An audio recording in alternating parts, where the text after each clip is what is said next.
Hello, everyone, and welcome to today's session. We're going to kick things off here pretty quickly. There are a couple of housekeeping items that I want to go through first. Our presenter today is Nick Ford. He's our Chief Technology Evangelist at Mendix. He's been at the company working with the platform for the last 7 years. This recording will be emailed of the session. The email that you use to sign up with is where we'll send it, so if you're looking for that. At the end of the Mendix in 30 demonstration, we'll have a 15-minute live Q&A. We'll get to as many questions as we can during that time. You can submit your questions on the right-hand panel within the GoToWebinar sort of panel. Also, any feedback that we can get from people would be greatly appreciated so that we can continue to improve these demos moving forward. At this point, we'll actually hand things over to Nick so that we can begin the Mendix in 30 live demo. Nick? Thank you very much. Thanks, Jack. Welcome, everybody. Good morning, good afternoon. What I'd like to do in the next 30 minutes is I have one single objective, and that's to talk to you about Mendix as a technology, but to focus in on two specific areas. Let me just open up my presentation here, just for a second. Okay, so everybody's talking about speed, and it's understandable, particularly within the low-code, rapid application development space, where we're really about helping to accelerate the development process. And if you're looking to launch new products, maybe engage with your customers better or improve internal process efficiency, then speed is at the root of all that. But those of you who have looked to pursue speed, either through development or through, even through sports, for example, will know that there are a number of fundamental factors that are required in order to harness speed to your advantage. In actual fact, without those, how do you stop spinning your wheels? So just focusing on speeding up the development process is only part of the challenge. How do you stop spinning your wheels? How do you harness that speed to your advantage in order to deliver a portfolio of applications to your customers over a period of time? And I believe, and we believe at Mendix, that there are two fundamental factors that balance with speed to deliver an accelerated development to your customers, and those are very specifically collaboration and control. And through collaboration and control, we believe that you can harness the speed of low-code platforms and deliver successful outcomes that your clients and customers and internal staff, first of all, have been an integral part of, but also will want and look forward to using as you deploy them out to the wider population. Without it, then speed can be a problem. If you simply just focus on accelerating one element of your development process, maybe just looking at how you can accelerate development, it can often lead to a situation where you do not get the outcomes that you're looking for. And in fact, quite the contrary. It can create chaos, and it can actually be counterproductive. So I want to balance, and I want to present to you today a demonstration that combines collaboration and control with low-code development, and to advocate that that is the right way forward when building applications and portfolios of applications across your organization. So without further ado, let me get started. I want to start with an existing application. This application is developed in Mendix. It's an insurance claims application. It's both responsively designed, so you can see it running here in a browser, which will respond, and I can also see it running here on my mobile phone. So if I make a claim, so for example, I have an insurance policy, I've logged into my portal, I can make a claim against my insurance policy. What you'll notice is that the system's driving me through a series of very simple wizard-based questions, presenting me with information that I can complete one section at a time. So completely mobile driven, using the native features of the mobile device to drive the user through an individual question set based on a claims process. And we're seeing this as a sort of intuitive way in which applications are being brought to market to give users a very simple way of interacting with applications. The same application, which is running in the browser here, has an integrated chatbot.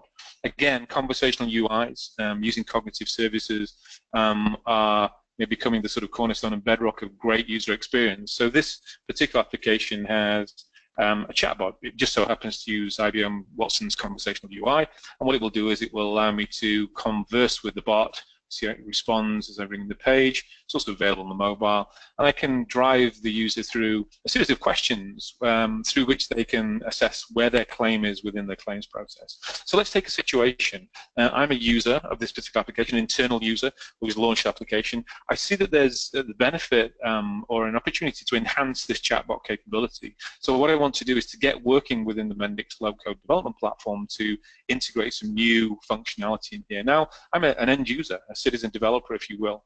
So on the right-hand side of the screen, I've got this little pencil button. I'm going to click on the pencil button. What this does is takes me into my own web browser-based sandbox development environment. So whilst I'm working with inside a project, I'm actually working in my own sandbox environment, completely frictionless. I open up the page that I was working on within the browser. So I can now see the page that I had before, which is here, and how it's represented in the development environment. I can see it's fully responsive, so I can see how it renders based on different form factors just by clicking on this at the top of the screen. On the right-hand side of the screen here, if I just move this little thing out of the way, you'll see that we have a series of toolboxes and properties. So this is my toolbox for designing great-looking user experience, and it leverages what we call the Atlas UI design framework. So this is a design framework which is been created and embedded within our web modeling environment to allow non-professional designers to produce great-looking applications through simple drag and drop. And it utilizes a series of predefined building blocks. So you'll see the building blocks on the left-hand side here, everything from cards to specific design elements that combine both widgets and design capability into a drag and droppable building block. So for example, if I wanted to change the header here, I could drop on a new building block and configure the parameters of this just through the design templates that are available to me. So give me a second. So just changing the weight, for example, just through straightforward drag and drop. But what I want to do is I want to enhance the capability of this particular chatbot in a bit more of a sophisticated way. So I'd like to use a button, and I want to drop a button into the open page button into this section here on the chatbot. So I've pulled the button onto the screen and it's rendered within the screen frame. What I now want to do is I want to hook that button up to call a new page. Let's click on the button itself. And I want this button to call a page, but before I do that, let's just change the design properties, move this out of the way, and make this full width. So you see the button will render automatically based on the design properties of this particular page. So as a non-designer, I can simply just drag on widgets and capability, and the framework will manage how they render on the device. Okay, so what we'd like to do here is we'd like to get this button to call a new page. So I'm actually going to open up the page editor. I'm going to create a new page, and we're going to have a new page which we're going to call Translate. So what we want to do is want to build some translation capability into our chatbot, so automatically translating the language between English and a language of my choice. You'll notice that when we open up the page editor, again, I'm presented with a series of predefined common page patterns. These are page patterns that we know work across responsive devices and mobile, and they're designed via either a user UX designer, or you can use a standard form and page patterns that come within the web modeling environment. So I'm going to select a horizontal form. I know that I've got a series of navigational designs that have been set up for me, so I'm going to use the Atlas conversation, and I'm going to hit create. What happens now is it creates me a new empty page, but it's also already rendered for me a conversational UI experience. So we know that it fits nicely inside what we're working with in terms of the developer. So now I can start building out my capability without having to worry about the look and feel of that. So all comes back to utilizing the Mendix Atlas design language to rapidly build user experience. So what I'm going to do here is I'm going to just remove a couple of these items, and what I want to do is to hook this page up to my data model. Now, the application already has a data model, I know that. So what I'm going to do is I'm going to open up the select entity, and I'm going to look for my data model, my chat message. So this is actually the entity that's used for the chat message. And I've now hooked that chat message up to my data view of my page, which means I can start to use the attributes from that particular data table within my page. So we'll notice here if I click on attributes, I'll see each of the attributes from my chat message. So we've got the text, which is the text that comes back from the chatbot. We can select that. I want to create a new attribute. So we'll take in the incoming text, and we want an output of a translated text. So how do we actually render that, and how do we save that in the database? So in the same pop-up, what this time I can do is I can add a new attribute called translated text. So this will actually be used to store the response from our cognitive service to translate our text. And then finally, what I'd like to do is to add in a new type of widget here, which is a data widget, which will be a drop-down widget. We'll just drop that onto the work surface. And I know already that this is a multilingual application because it renders in different languages, but the chatbot is rendered in a single language. So I'll have on here, which I have, an attribute called target language. So let's choose that. I've created my basic page.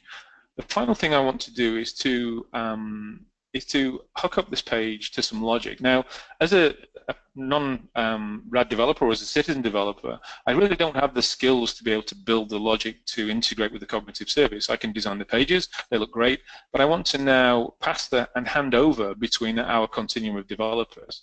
So what I'm going to do here is I'm going to change this button to a microflow button, and I'm going to call this translate. Okay, so that's my translation microflow button.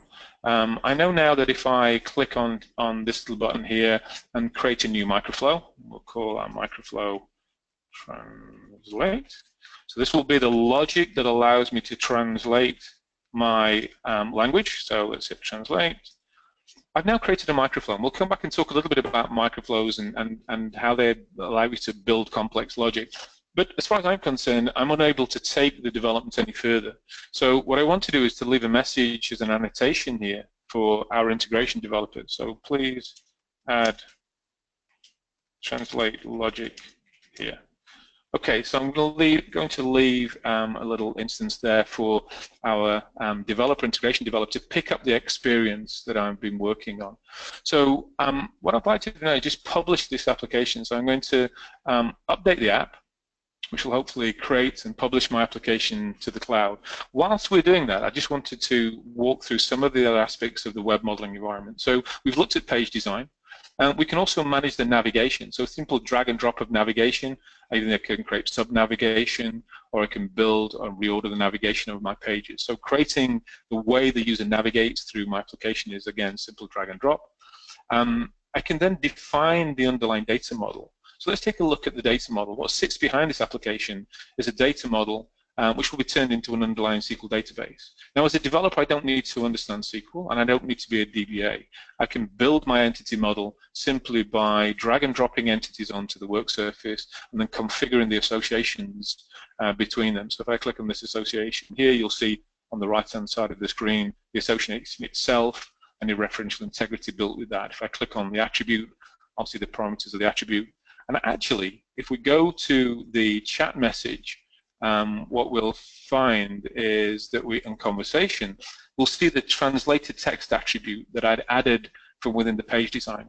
So Mendix allows you to take a design-led thinking approach to develop your user experience through the eyes of the developer, building the WYSIWYG page designs, using the design framework, and then building the underlying data model to support that, and then to augment that with referential integrity and so on as you go through the development process.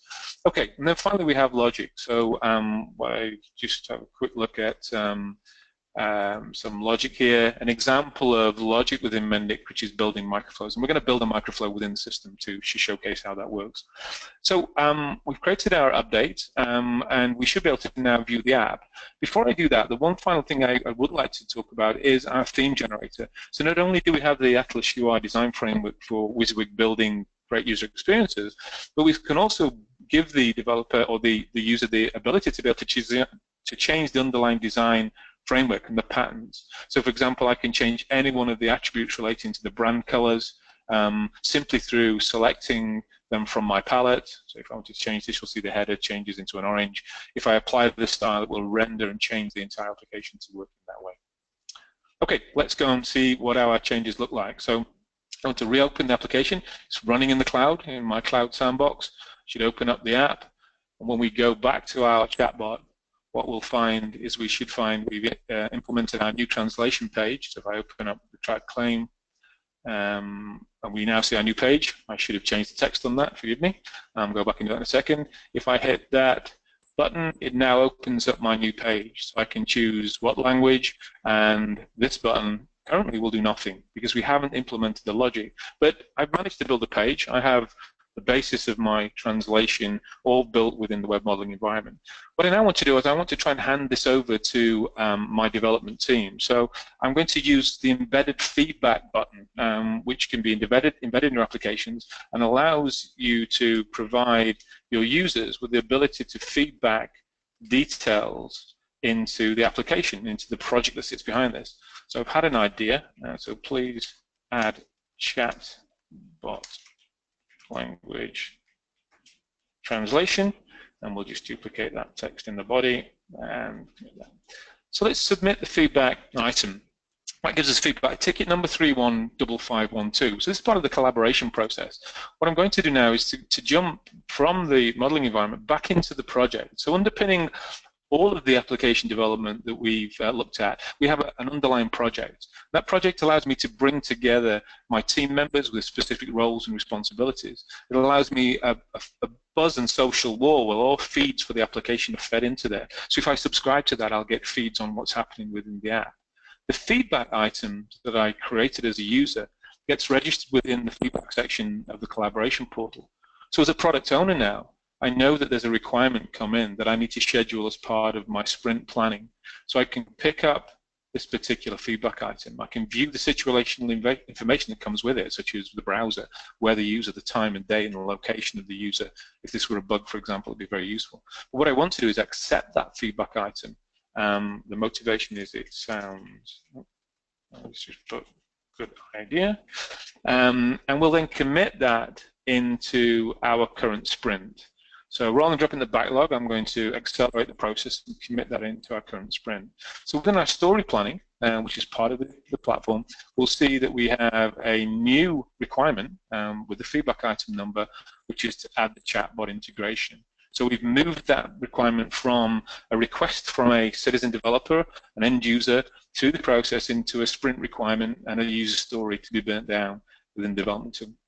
So I'm now going to hand over to our desktop modeling environment. So within the desktop modeler, we have much more capability. So the desktop provides us with the ability to build more complex logic, but also to manage integration with third-party systems, and also to enhance the application beyond what we can do within the web modeling environment. So I'm going to sync with the environment, and what we should find is that what will happen is we see our new user story has come into the development environment. So as a developer, I can say, great, I'm going to start working on that particular user story now. So everybody subscribing to the feed will get a feed telling them that Nick Ford's working on this user story. And if I click on this little button here, what it does is it takes me directly to the page within the model that's just been built by our citizen developer in this case.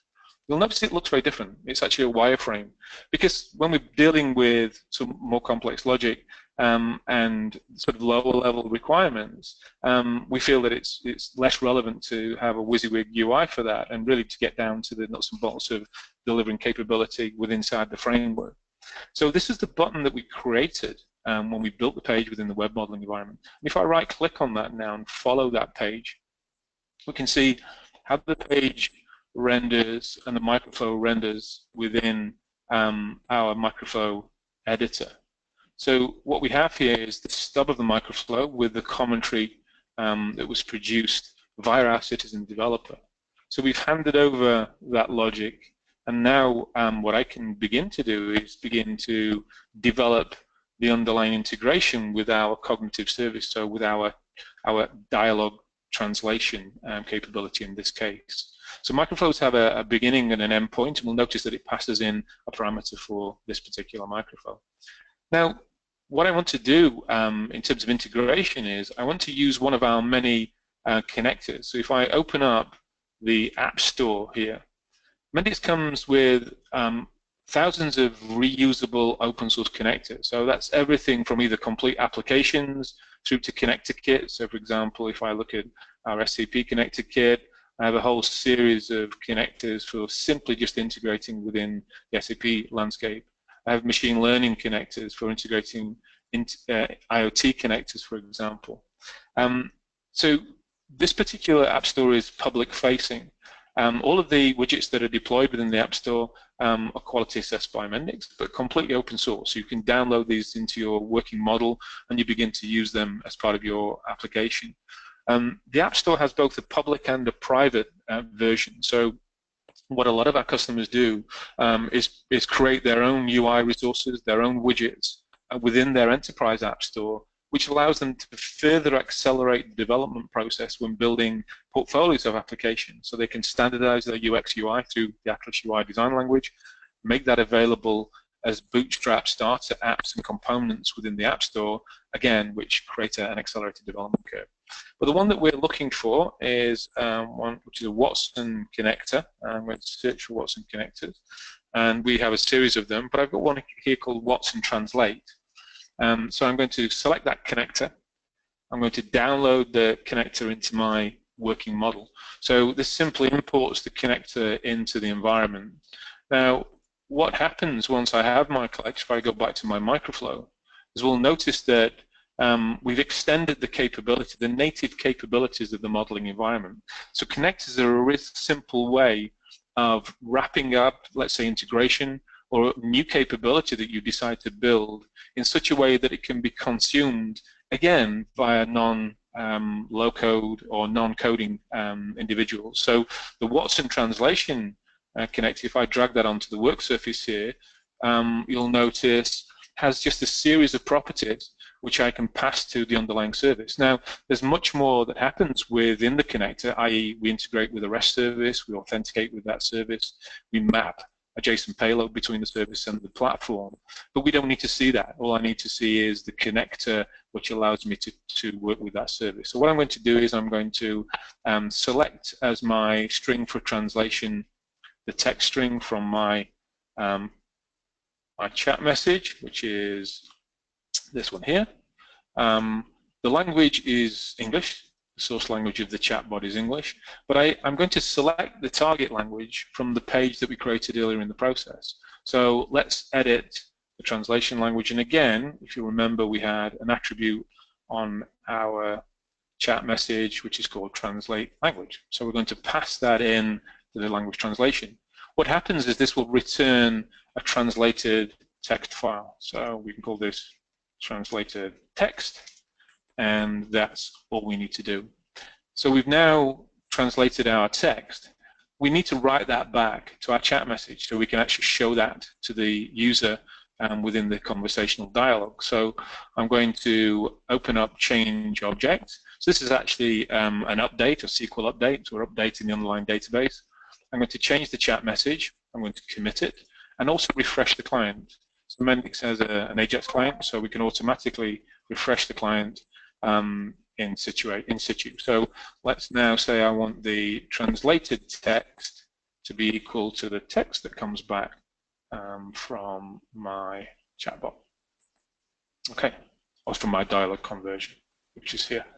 And then finally, within the connector, I'm going to go one step further, and I'm going to implement the ability for the system to synthesize that text. So not only to translate it between languages, but also to synthesize it in terms of speaking the output. So I have the ability to call, as part of the connector, an existing microflow service, which is here, and that will be our speak to me service. So let's finish there, and we're done. Mendix will syntactically check everything I'm doing. So I've been pretty good, not made any errors at this particular point in time. So what I can now do is I can run my application locally. So as a developer, I don't want to have to commit to the cloud to find out that it doesn't work or to deploy into an acceptance environment. I simply want to deploy my application to my local machine so that I can test the changes that I've made before I start to update anyone else on the call, so, or on the project. So let me open up my local instance of the app. It will look exactly the same as it does when rendered in the browser.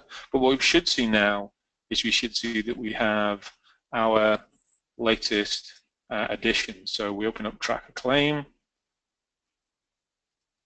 button, and we have our translate button, which is here. So how can we help? Let's hit translate. We have our page that we created. We can select our target language, and let's hope that this integrates the change. So hit translate.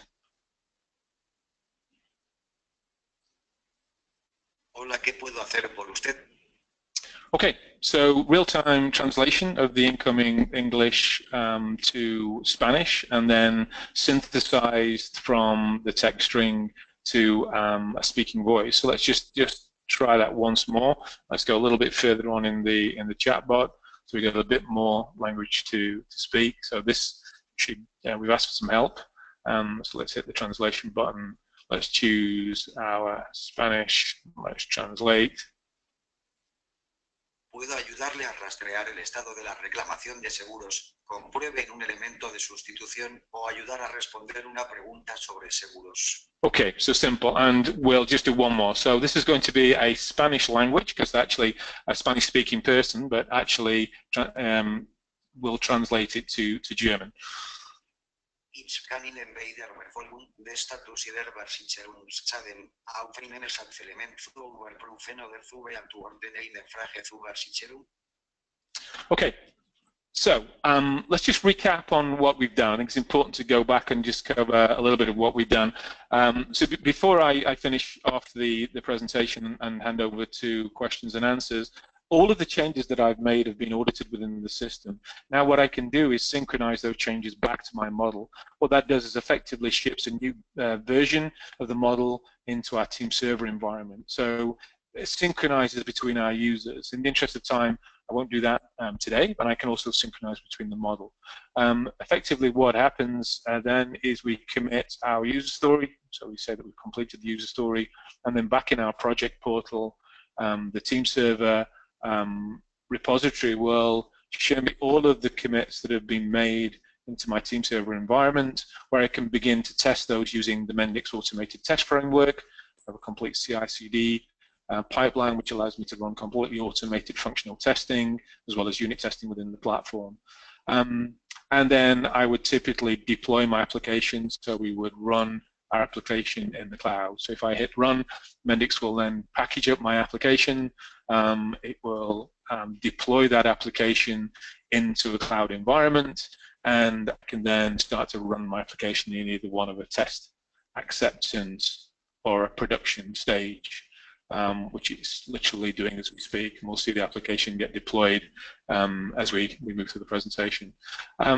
So one final thing to show, and just to literally go back and recap, we started off with our web modeling environment, where we were able to design the user experience from within our web modeler using completely frictionless drag and drop in the Atlas design framework, which is just rendering as we speak.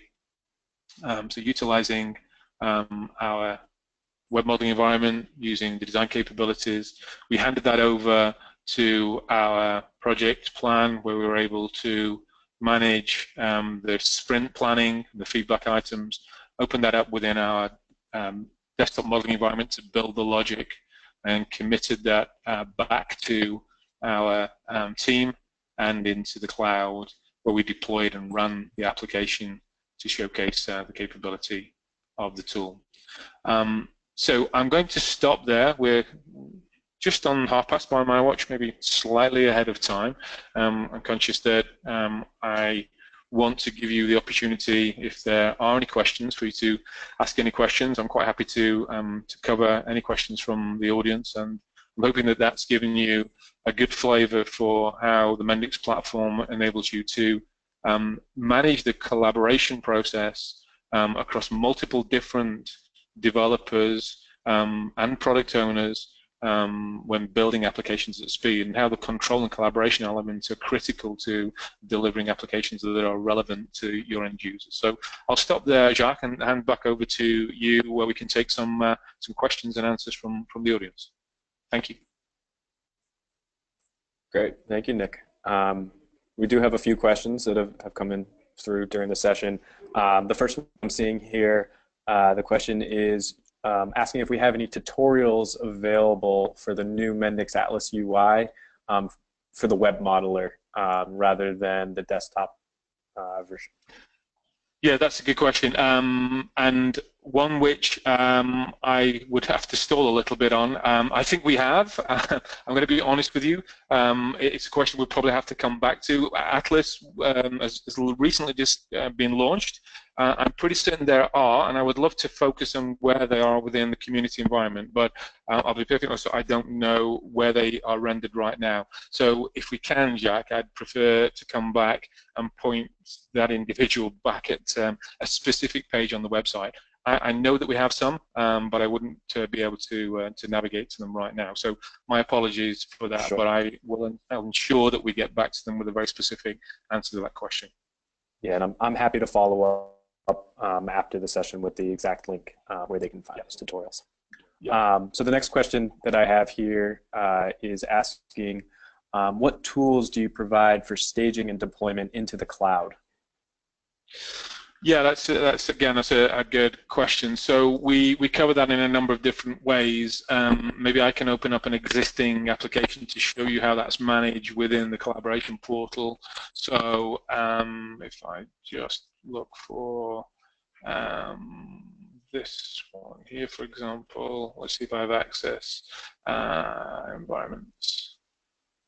Okay, so what I'm able to do within the Mendix environment is to manage the entire deployment lifecycle. So from within the desktop modeler, I can run my application in a cloud of my choice. So when I hit the run, what happens is that package will appear inside the staging area of the Mendix application project. So the project relating to that particular application has a staging area.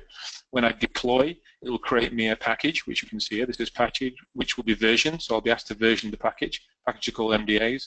And then I can simply deploy my MDA packages between my environments. So this will allow me to deploy between my test, acceptance, and production environments.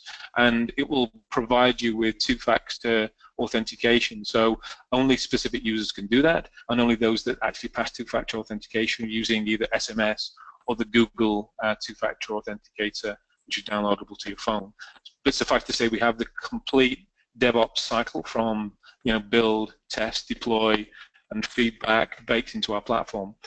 The extension of that is that we also provide platform APIs, which means you can build a completely external pipeline for deployment. So if you're using with Jenkins or GitLabs or GitHub or any of the external tools for managing your team server repositories or your deployment, I can implement Jenkins, for example, to create a CI/CD pipeline that uses our platform APIs and leverages your existing tool set. So we fit nicely into those organizations that perhaps have a mature DevOps and CI/CD pipeline for deployment.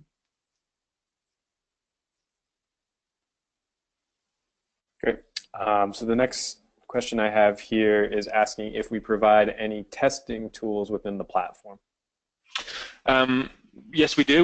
We have an automated test suite called ATS, which allows me to run functional testing. We also have unit testing within the environment as well. If I just open up here, unit testing, if I go to the App Store, for example, and search for unit, you'll see I have a unit testing module. So unit testing modules allows you to run unit tests, but either written in JUnit or actually written in microflows. So you can manage those within JUnit or microflows.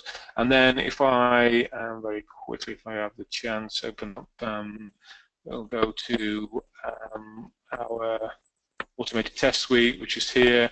We have a full Selenium-based automated test suite, which allows you to build tests based on the user stories defined within your project. So you hook this up to your project. You then can build tests by screen capture, so physically use the application, record the tests, and I can manage those tests through an automated functional test pipeline as part of your DevOps. So you'll see, full automated testing framework built on top of Selenium, and also provide you, with the ability to use browser stack to rerun some of those tests. Incidentally, we have a complete quality management framework as well, which supports the ability to assess the quality of your model continuously. So this runs through a series of standard tests run by the SIG group, which is an independent organization which provide quality monitoring and assesses the quality of your application based on a star rating. It will also give you detailed feedback about, for example, where you should refactor your application, any metrics around redundancy, cyclic use. So this is a great quality embedded tool which is unique to Mendix, which allows you to look at how you refactor your applications when you're running at speed to ensure that what you build is performant. So this is a great way of managing that. Okay, so this next question should really help you test out your sales pitch around differentiators. But the question is, how do you compare with other low-code development platforms? Yeah, and it's a great and an inevitable question because there are other platforms out there and capable platforms on the marketplace. So I think the emphasis of this presentation really has been around our differentiators. So I think it falls into 2 or 3 broad categories. Firstly, our attention to detail when it comes to collaboration and control. So Mendix is established to provide high productivity, but to balance high productivity with control and with collaboration. So you'll find in the Mendix tooling that the cross-functional teams that you need to build applications at speed and scale are completely baked in and integrated into the development environment to an extent that you will not find within our competitive products or competitive products. So we pay an awful lot of attention to detail into that area because that's where we feel that harnessing true productivity comes from, not just accelerating your development teams or maybe accelerating your pipeline. You've got to join that across the entire application lifecycle. That only comes by ensuring that everybody who's involved in that continuum of developers is working in synchronization, is collaborating with each other in an effective way. So I don't want to labor that anymore, but that is a critical differentiator of the platform. I think another significant differentiator of the Mendix platform is our decision in 2014 to move to Cloud Foundry and containerization in terms of deployment. So in 2014, we adopted Cloud Foundry as our core cloud fabric. So our own public cloud runs on Cloud Foundry. We have an open source Cloud Foundry build pack where you can deploy and build applications deployed to any Cloud Foundry stack. Recently, we added to that Docker capability and support for Kubernetes. So we're the only low-code platform that provides that depth and breadth of capability to move your applications between a cloud of your choice and on-premise. So you have that complete flexibility to lift and shift and cloud portability to lift and shift between vendors, or even to combine your applications across multiple different cloud platforms, be that running on Azure, be it running on IBM, be it running in SAP Cloud Platform, on the Mendix platform, which is AWS using EC2, and or running on a virtual private cloud with Docker and the Kubernetes cluster to manage scalability. So I would push that as a significant differentiator over our competitors. Couple that with high productivity control, and I think that's you merge those two together, and that's where we differentiate. A long answer, I know, to a relatively short question, but I'm hoping that's been useful to differentiate us. No, that's great. Thank you. You actually covered the next question I had, which was asking about deploying on premises, and I think you got to that. So the next question, and it's actually the last question I currently have, is asking if you can run applications on mobile with Mendix. Yeah, I mean that's a really great question, and absolutely. So the application that I'm running, if I just very quickly go back to the app that I was running earlier and open up my mobile, this is running on my.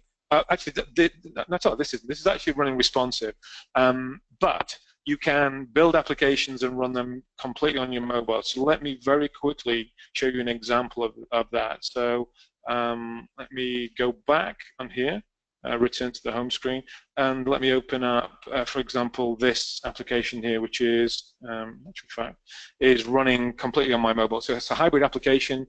It's a simple app that allows me to manage financial transactions. It has a chatbot integrated into there. Allows me to run billing, for example. It's got native capabilities such as swipe. So I can swipe. I can perhaps split the payment of this bill between multiple users, for example. So that's a hybrid application running natively. And then finally, let me just go back here and open up the Mendix Home Care app. So this is a field service home care application that's been built for mobilizing nursing care in the community. This is completely offline. So what you're looking at here is an offline application which allows me to look at my appointments and schedule how and where I meet access appointments. So I can start filling an offline questionnaire, for example, which allows me to complete a completely offline questionnaire on mobile. We provide sync patterns for conflict resolution. We provide you the ability to be able to synchronize the data between the mobile and the browser-based version of the application. So again, a long answer to the question, but yes, fundamentally, apps can be built in the same way as you saw me build the app we've just created, but they can be then deployed to run hybrid on and offline with data persistence and synchronization of the mobile device as well.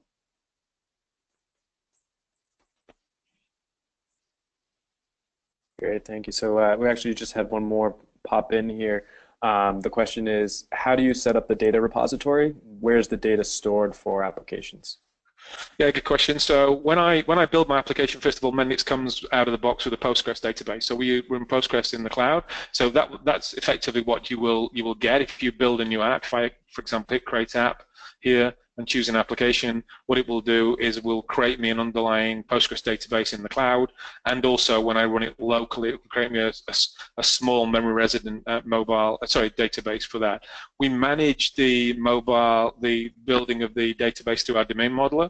So I drag and drop entities to build the underlying data model.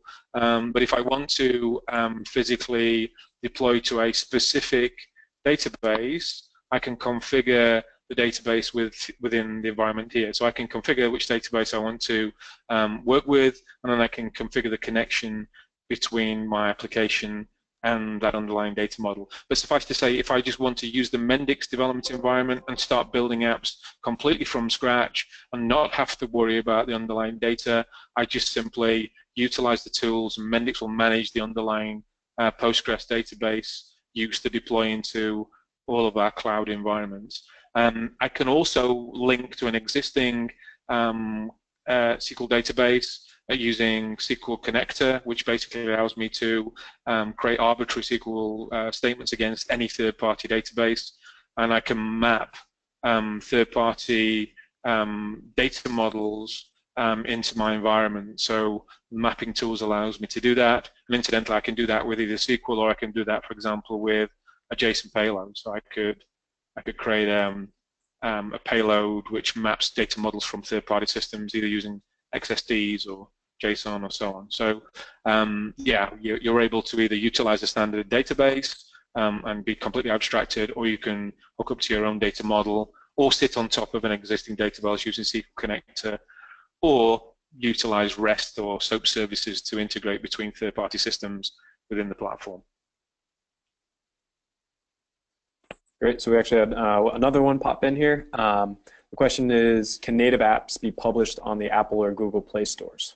Yeah, absolutely. So within the platform itself, if I open up an application, what I'm able to do, let's just go back to our Mendix in 30 demo, go to our mobile apps. What I'm able to do within the platform, so this is completely from within the side of the development environment, I have the ability to build the packages required to deploy to the mobile app stores. So, for example, I get all of the iconography required, so I can provide the iconography. I can provide the details required.